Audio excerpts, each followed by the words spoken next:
नमस्कार दोस्तों, हमारे चैनल पर आपका स्वागत है। आज की कहानी है मुझसे मिलने तो आओगे ना। अगर आपको कहानी अच्छी लगे तो वीडियो को लाइक और चैनल को सब्सक्राइब कर दीजिएगा। तो चलिए चलते हैं कहानी की ओर। एक दिन की बात है, आरोही सुबह पार्क में टहलते हुए जा रही थी। तभी उसे एक रोती हुई बच्ची मिली। आरोही ने उससे रोने का कारण पूछा तो लड़की ने बताया कि वह जिस गुड़िया से खेल रही थी वह इसी पार्क में कहीं खो गई है। आरोही ने उस बच्ची को उसकी गुड़िया ढूंढ लाने का आश्वासन दिया, जिससे वह बच्ची चुप हो गई।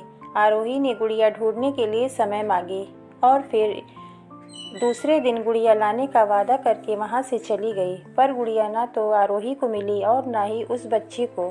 आरोही ने गुड़िया की तरफ से एक काल्पनिक पत्र उस बच्ची को लिखे और जब वह बच्ची पार्क में गुड़िया पाने की आशा में आई तो आरोही ने वह पत्र उस बच्ची को पढ़कर सुनाया।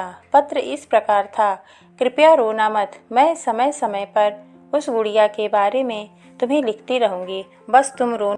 अब आरोही रोज उस खोई हुई गुड़िया की तरफ से काल्पनिक पत्र लिखने लगी और लगभग रोज ही उस बच्ची को पढ़कर सुनाती, जो कि यात्रा का काल्पनिक वर्णन हुआ करता था।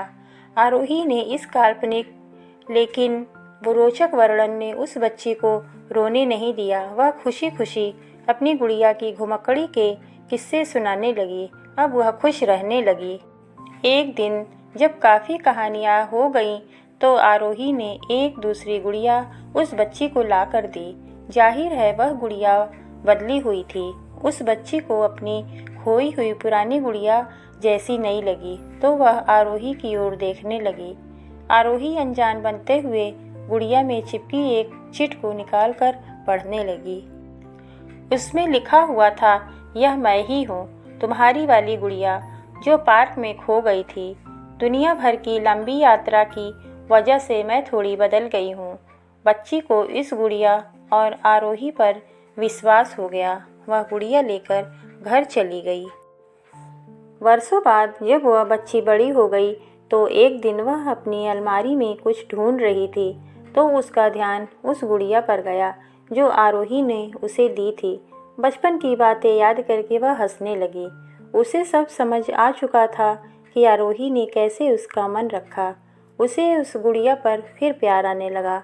वह बड़े प्यार से उसे देखने लगी। तभी उसकी नज़र गुड़िया की फ्रॉक की आस्तीन पर छुपे हुए एक छोटे से पत्र पर गई। उसने बड़ी व्याकुलता से वह पत्र निकाला और पढ़ने लगी। पत्र में संक्षेप में यह लिखा हुआ था, वह हर चीज़ जिससे तुम प्यार करती हो कभी न कभी तुमसे खो जाएगी और जो तुम्हारे पास होगी वही तुम्हारे लिए सच्ची रूप में बनी होगी।